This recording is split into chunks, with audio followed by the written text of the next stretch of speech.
We are so close to round one. I can practically taste it, especially when you've got a guy named Jamie Humphreys, absolutely dominating in this Charity Shield clash, apart from the fact that the game was over when he came on. So the second half was much better for the Bunnies, and Jamie absolutely took over this one. Good couple of tries from Kolomatangi as well. We saw some good moments, some great moments from Jai Gray. Pete Mamazelis had his moments in the sun as well.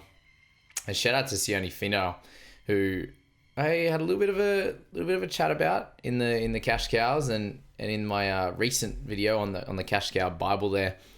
Mentioned him, but he's at 350k after just one annoying game. But let's get into these two clashes in this one. We're going to go Dragons, Bunnies, and we're going to go Dogs and the Broncos. And I wanted to get this one out as soon as possible because I was pretty hyped about a few of these teams and about a few of these players, that's for sure. And a lot of these guys that I will mention, I have spoken about all preseason and thought that they could do good jobs for you. And the crazy and fun thing about all of this is, in round 3 of the preseason, given we're very, very close now, basically 7 days away from round 1 in Vegas, and then another 5 days after that, 4 days? Yeah, 4 days after that until the rest of round 1 kicks off, is that we've got so many different exciting players that could be picked into your side, and plenty of stuff through the preseason shows that we're looking for straight up value, and then we get to look at these players and we get excited about a lot of them.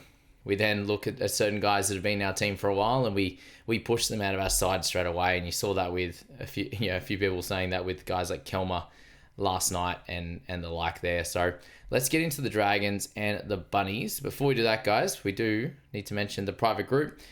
Getting close, guys. We want to make sure that everyone gets in there and gets into their head-to-heads, their overall leagues and everything like that, so you can be ready for prizes. Top 10 analysis, my one-to-one help, seeing my team, all the great stuff there, guys. So please jump in the description, check all that info out. It's got all of it, how to pay, and then you just email me and I'll get you in straight away. Quick, smart like that. Get around it. So with this Dragon side, let's start with that. And someone we were pretty interested in from the jump was actually Toby Couchman. He looked great at the start, and then didn't play really any minutes after that. So 51 run meters from him. Only the 17 points overall. He did have the 12 tackles, no misses, and they were absolutely dominant in that first half, so he didn't have to do too much. It was going out to the left edge, especially with Finau scoring 4 tries and Val Holmes absolutely dominant. So just want to shout out Toby. He will definitely be going under the radar now that he's had this one stint and didn't go back out. But his partner in crime, Emre Gula, shout out to a couple of guys in the Discord that were mentioning him, Jack being one of those guys in the Discord in the private group.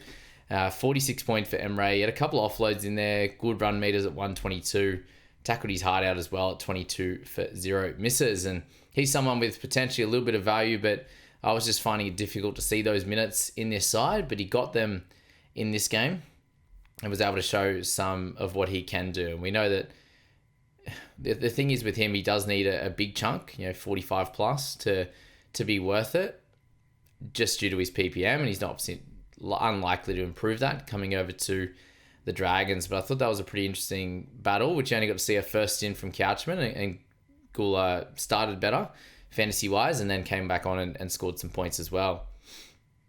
Gutherson, I thought, looked really, really good at the back. He scored plenty of SuperCoach points, but only 35 in fantasy. So look just as involved as you see him in other seasons or when he's with the Eels. And one thing to note as well, guys, before we go any further, is this Bunny side, they're in some tough times. So I don't know how excited you want to be about some attacking players or outside backs in the Bunnies at this point. And the Dragons actually looked really, really solid. And I was impressed with their output, especially that left edge with Holmes obviously scoring the 59 and Finau at 62 in 30 minutes before he went off for heat stroke, unfortunately. So I hope he's okay on that front.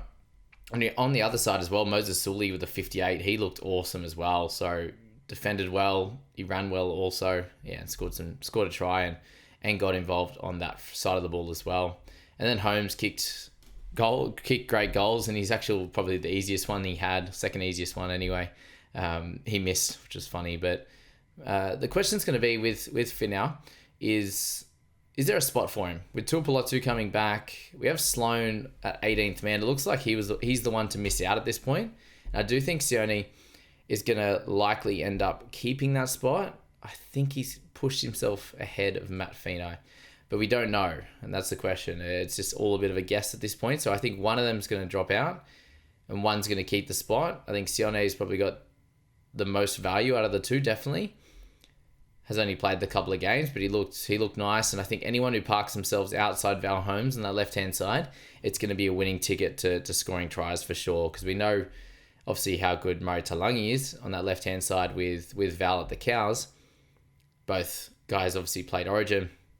But I do think he's going to help out that left-hand side dramatically. And we know Gutho can be really good going right to left as well. You know, having Sivo on that left-hand side for so long at the Parrot Eels. So that is beautiful real estate out there. And if Sione, he does get that spot, I'll definitely have him in SuperCoach, given he's cheaper and attacking points are so much more important. But for fantasy, you do have to check him out as well. Val Holmes is a sneaky pod play. Someone asked me. I'm going to say yes, of course. Kyle Flanagan did pick up a couple of goals in this one. I think it'll be pretty solid, him and Ilias. This is more of the game that you'd be hoping from Lockie. He did have a try assist and a line break assist and also a try.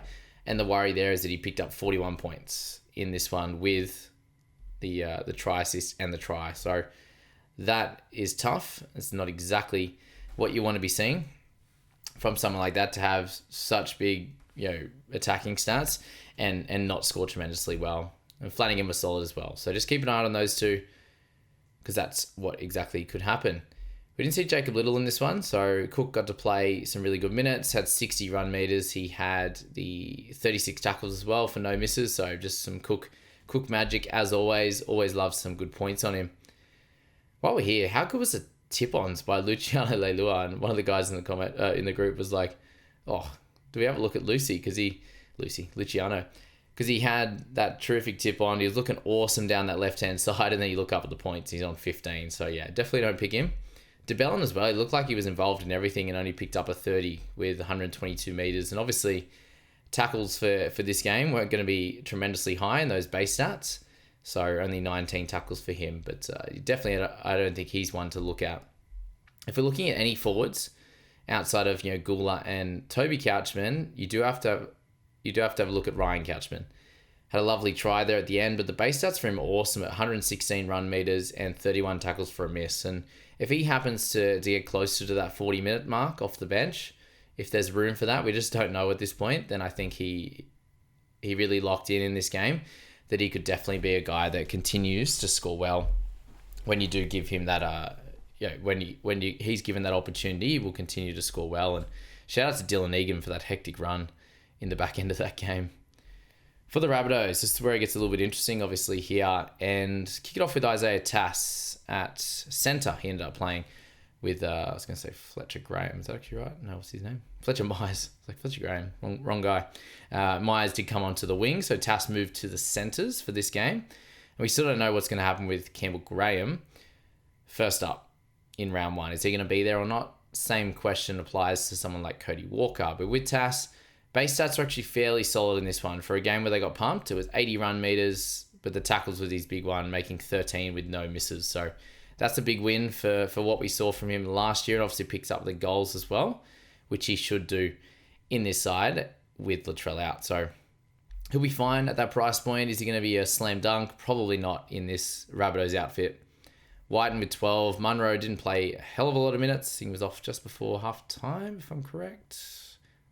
Not much more than, definitely no more than 50 minutes, but he was off a little bit early. 9 points for him. Someone, again, I'm not super excited about if this team is going to be pretty poor. Now, if we're going to compare Lewis Dodd to Jamie Humphries, it is night and day. It's not even close. Obviously, he's got my name, so you have to pick him. But Jamie. We also had a little bit of an injury scare to Mamazelis, and I do think he'll be fine. They did take him up the tunnel to check out his knee. He came back out with his mouth guard and maybe looked like he was potentially ready to go back on if he needed to. He also made a bunch of runs and a really long runs after the injury occurred to his knee, where they were doing a bit of a check on him. So it obviously wasn't an ACL issue or anything like that, because they did the hands-on test and they can usually tell from that. So hopefully Mamazelis is okay, because he played really, really good football. Anyway, Lewis Dodd versus Jamie. Jamie has to be the guy. If Mamazelis is out, Does Jamie just have to play 9? Probably. Defended great in the middle when he first came on and then moved into that half spot, and Lewis Dodd didn't play the second half. So had the sin bin and then they just didn't put him back on. So I think it's very clear that Humphreys is the guy after this one, and he hasn't shown anything Dodd, unfortunately. But you could also say that, Dragons had all the ball and they were dominant in the first half, and then the Bunnies had the run of it. But it does have to come on the back of some players, and Humphreys was the guy to come out and do really, really well. Kepi, 22 points for him. Davi Mwale, 118 run meters for him, 47 fantasy points. He did play a lot of minutes, so just be aware of that, and made 32 tackles for 1 miss. So he's the guy I've got out there this year that I think is going to take the big step up, and I've got him as top couple, if not one, best sort of breakout forwards at the age. The worry is going to be this team and how do they go. But for him to score that many points in a blowout in terms of points scored with 72 points scored, as I said, good minutes he played. I'm personally excited about him as a big breakout star this year, and I'm looking forward to seeing how he goes, that's for sure. So Davi, 47, awesome work from him. And Colin Matangi, what about the old double for 46 for Keon? So that wasn't very pretty there, but he obviously has that talent, and he's trimmed up a lot as everyone's been saying there as well. But Pete Mamazella's 52, got some attacking stats in there as well and ran the footy. So ended up with 62 run meters, plenty of tackles as always, which is how he started the game. And then he picked up some attack at the end and even tried to burrow over himself for a Rabbitoh try. Now, Talis Duncan. This was a slightly worrying one. I don't think he's improved. I really don't. I wish I could say he did, and he has. He has the random games where he looks like he's becoming a bit more dominant. He's making big run meters, but here 11 runs for 68 meters isn't anything tremendous. And obviously he's a bit more of a link man, so you have that the run 5 meters and short to the line, and that counts as a run on NRL.com. Just be aware of that, guys. That's where you see Hines and the like get 15, 20 runs and pick up all these extra meters. There might be 20 runs for 110. It's because they're not hitting it up, but they're making those meters short balling to next guy. So someone's got to have those meters on their stat sheet. So with Duncan, 68 run meters isn't great. And then tackle wise, he was 23 for 2 when he had other guys in the middle there. Even Hubner, you had Humphreys there with 28, like Mamazella's 43, Moale 32. And then, he's obviously next on the list at that 23 with Kepi at 24. So solid enough without being spectacular. And we do need him, if we're going to buy him, to be hitting somewhere in the 40s for it to be a really, really good pick. And I just don't know if that's going to happen. I feel like if there's big minutes there, I don't know if I like him more on the edge. Like he seems to have better stats when he's the starting edge back row and playing big minutes. And it looks like with the setup that they've gone with this one is that he's going to be a 13. And I just don't know if he's got it there at the moment. I'm sure he does at some point, but it just feels a bit odd that Duncan, he just doesn't look like he's improved. 2 years ago, he looked like he was an absolute world beater, making line breaks from halfway down the pitch and all these crazy things. And then he just didn't really kick on last year. He looked pretty good in the All-Stars one, but it was still like just a solid score. Nothing, with a tremendous amount of value. I just thought we'd see a bit more in this game, and I was really left a bit disappointed.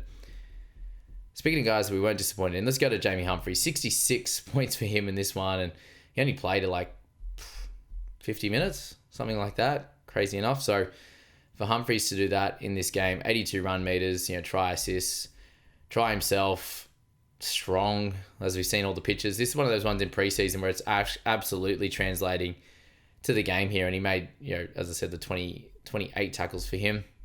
What's that one there? RW half run meters. So hard to see on this. It's going to be much better where we can just use the fantasy website. So be aware of that, guys. If you are new here, when it's actual fantasy season, we'll be on the fantasy.nrl website, and we'll be able to check out all those scores in one spot. So much easier rather than having to scroll. So, but this is pre-season for you, hey? And Pete, I didn't mention, 52 points for Pete. Awesome stuff for that. Exactly what we want. But Humphreys was awesome. He should get the spot. Lockie Hubner, 250k for the big boy, 104 run meters for Lockie, and he had 30 tackles for 1 miss. So that was awesome. Super excited to see that from him. There were points that I thought he looked pretty gassed, but he didn't have any big issues in his game. So a really solid one for him. If he happens to get a spot in this side, He came off the bench in this one and picked up a 40. So, he only needs to score somewhere near 30 to be of relevance. So he'll be an interesting cheapie if they got a few guys out. So, Havili and these guys still missing. You got Totoli, you got Arrow. So there's a few guys that are to come back. And that's the worry for guys like David Mwale, for Duncan. And you've got Aiken to come back as well. There are plenty of players to return.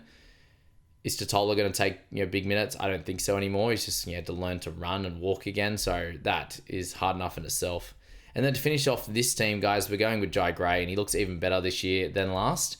And I'm so glad. He's an absolute jet, and it was super exciting again to see him out there doing good stuff. So congrats to Jai for starting to turn this game around, because it was getting pretty rough at one point there, that's for sure. And actually, Thomas Fletcher, guys, that if you were thinking about him, he did start the game on the edge, and he ended up with a HIA. So that's what stopped him and got him 16 points. So be on the lookout for him over the next few weeks as well, and heading into round one. And then Fletcher Myers, I think, was -8 at one point, fantasy points. So not super enticing or exciting, that's for sure. But that's the bunnies and the dragons game. I thought there was plenty to see in those ones for sure. And Lewis Dodd at 550k, an absolute steal, isn't he? I'm making this in the middle of the Dolphins-Titans game. I'm going to go watch it after this. I just wanted to get this one out as soon as we could. And then, I'll just go in twos, I think, just to make it short, keep it short and sharp for you guys. You can watch it across the weekend rather than having to sort it all out at once and then just basically TLT on Tuesday, and it's just an overload of information. So if you can get it all, breathe, listen to it at your own leisure over the weekend, I think that's the best play. And now the Broncos and the Doggies. So I thought this was really clinical win from the Broncos. They played awesome footy at the start, and they took it to a 3-try lead to begin this game. It was 14-0 at the turn, and then it got a bit nicer for the Bulldogs in that last little 10-minute period, 58th minute to 68. They had 3 before Broncos finish it off with Dean Mariner and Ben Takura. Not too bad, those kind of guys to come off the bench, that's for sure. So as I said, clinical in defense for Broncos, especially against a team that's on the rise, and I think it was an important win for them to just get on the right, get on the board early, get on the right footing, get off on the right note. That's for sure. So a 14-0 start by halftime was really, really good. All right, looking at the top 2 tacklers, we had Kobe Hetherington and Preston. And Hetherington, from memories a couple of years ago, I called him as the next big thing, and he's just been absolutely piss poor PPM. Piss poor PPM, how good is that? Since then, so not good for Kobe on that front. But in this game, he looked terrific, and I'll follow my sword on that front. In actual games, he still has a terrible PPM. But remember, guys, minutes wise, you had Payne Haas play 20. You had Carrigan not come on after halftime as well. So you've got these big minute guys that weren't there. But Kobe's PPM was terrific in that first half. And speaking of PPMs, Jacob Preston, I want to keep him on the down low somehow, but presto, when you get 78 points and you don't even play the full 80 minutes, of course you're not going to be on the down low, brother. Came out the other day and said he was disappointed with his efforts last year. A guy that averaged high 50s in NRL Fantasy when he played over 70 minutes was disappointed with his efforts last year. So I think that tells a story in 1,000 worlds, as someone said in my YouTube comments yesterday. So shout out to that bloke for his grammar. But Ben Takura, how good was he on the other end? 52 points on that front. Let's just get straight into the players. But what about Marty Tapa'ua? Sorry. I know I haven't said Tapa'ua. There's no A afterwards. They get me to say it now. I keep hearing the commentators say it. It's got me. The commentator's curse. For the Broncos, 27 points for Reece Walsh. He looked electric, and that's what you really needed from him, to be fair.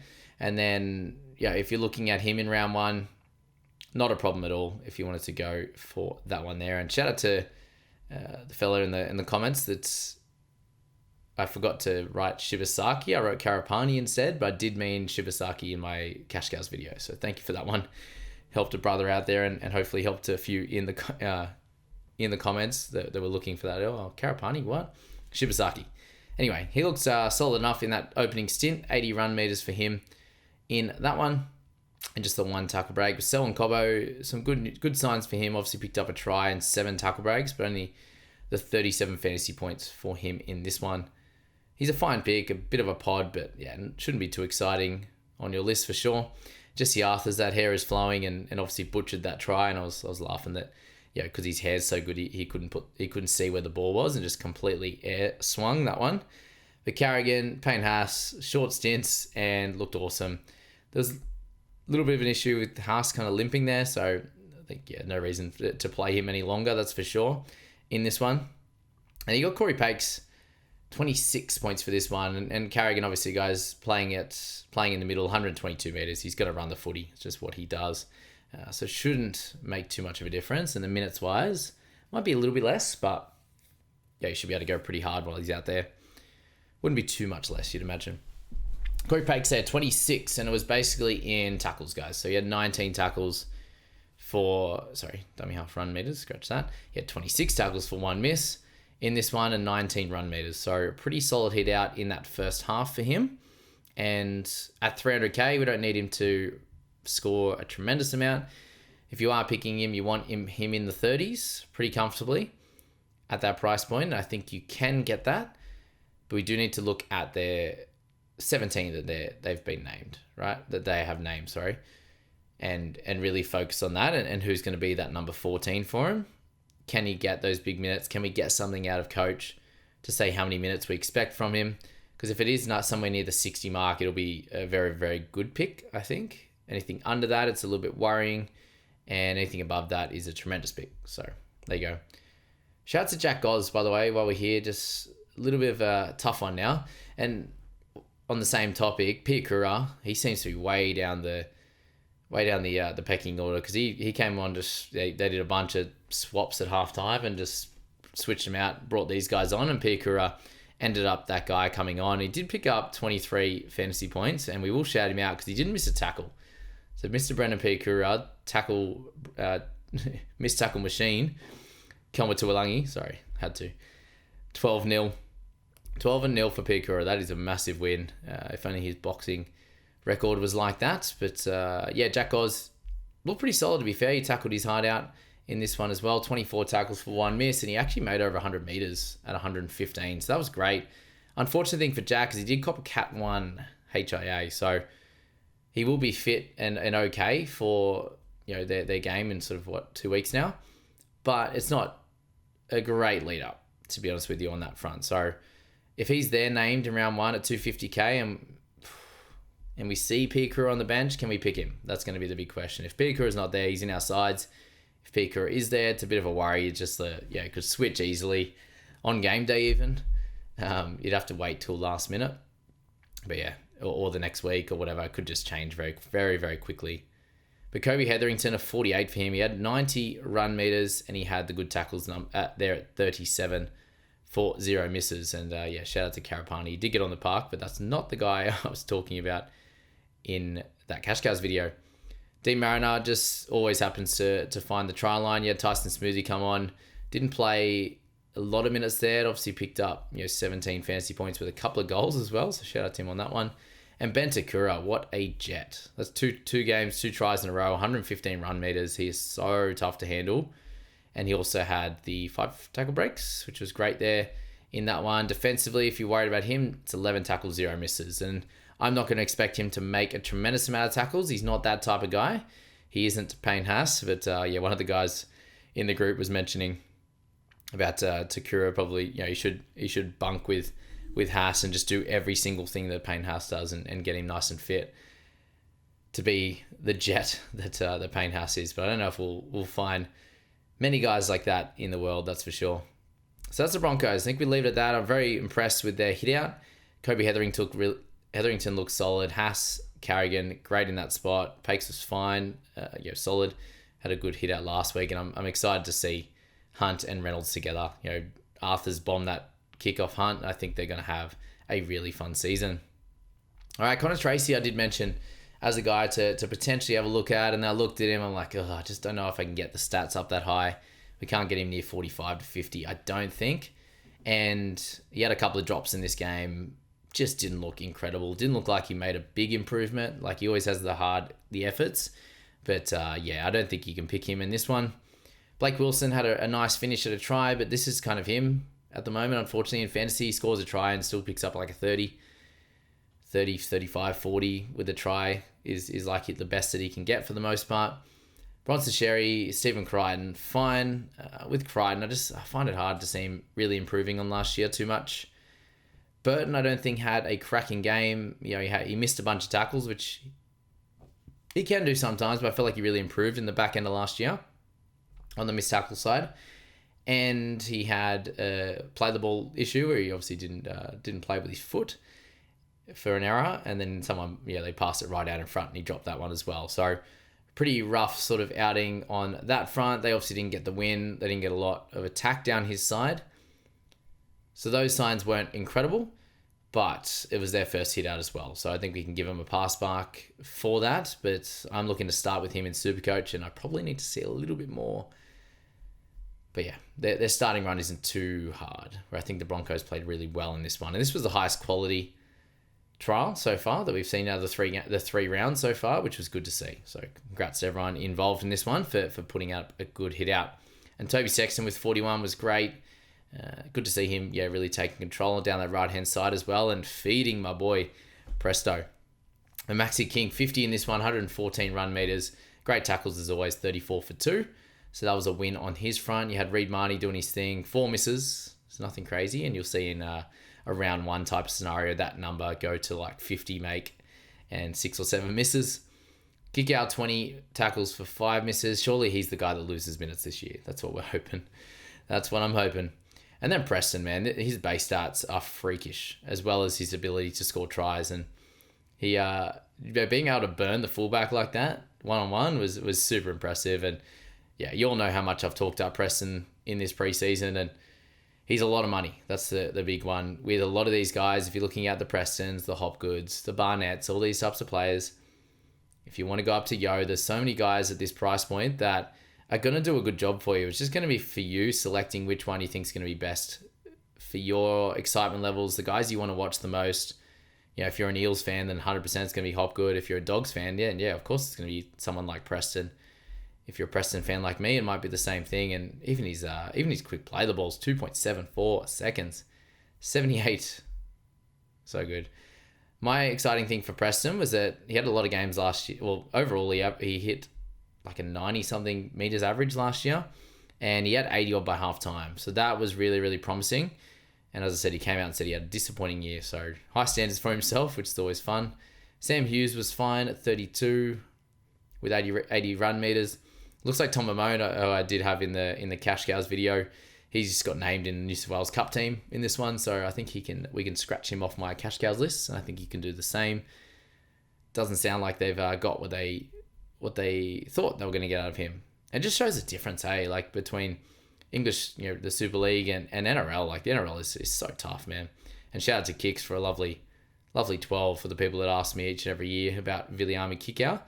I've heard less of it this year, thank goodness, but every year before this, it's been pretty wild on that front. And how good's the Kurt Mann-Hare, along with Blake Taft? There's some mains rolling around with Preston and Josh Curran. Plenty going on here, and shout out to Harry Hayes, unfortunately just copping a bit of Jonathan Sewer under his chin there, if you're watching on video. Johnny Sewer, he's right up there covering his face. So tough times there for Harry Hayes, given John Sewer had him neg 2 and Hayes had a 40. It makes it look like Jonathan Sewer had the cracking game. And I think Salmon had some back spasms first up, so we didn't get to see where he was going to play some time, which is a little bit frustrating for myself looking at Preston. But it is what it is. We should see Hayward. I think we're a good chance of seeing Curtis Moran as well. So we'll see how this one plays out. For sure, he's still got Blake Taft as a backup fullback because that's where he went. And it was great to see Kurt Mann out there. He's a really important player in this team. And yeah, I think we'll leave it there, guys. Plenty of fantasy and SuperCoach, thoughts for this one. Let me know where you're at after these 2 trials. Anyone sort of pushed into your side? And I'm keen to look at different percentages of players' ownership and how that changes over the next few weeks. And what I'm learning just from these trials is that when I see one of my favorite guys play, it really just makes me want to have them in my side. And I think you guys should do the same with the players that stand out for you. If you really like a Walsh and he's fun to watch, and I agree, him putting a bloke over for a try with a bit of an in and away and a cutout at the back, or him slicing through for a try, it's great fun, and it just makes you feel even better watching that player if they do well. And if they don't do well, it's like, well, at least I backed my gut. And that's my big thing this year, is trusting my gut. And I hope you guys do the same with your selections. And I'll go off and watch that Dolphins clash now, which I'll go check the score while we're here. 18-12. All right, 54 minutes in. So, yeah, they're playing a lot better, thank goodness, the Titans. And it'll be good to see them with Tino and Campbell and all the boys. So I'm excited for that one, guys. I hope that was fun for you and very helpful. And we'll get that one out for you hopefully by the time this game's finished so you can get into it. So thanks, guys. Catch you in the next one.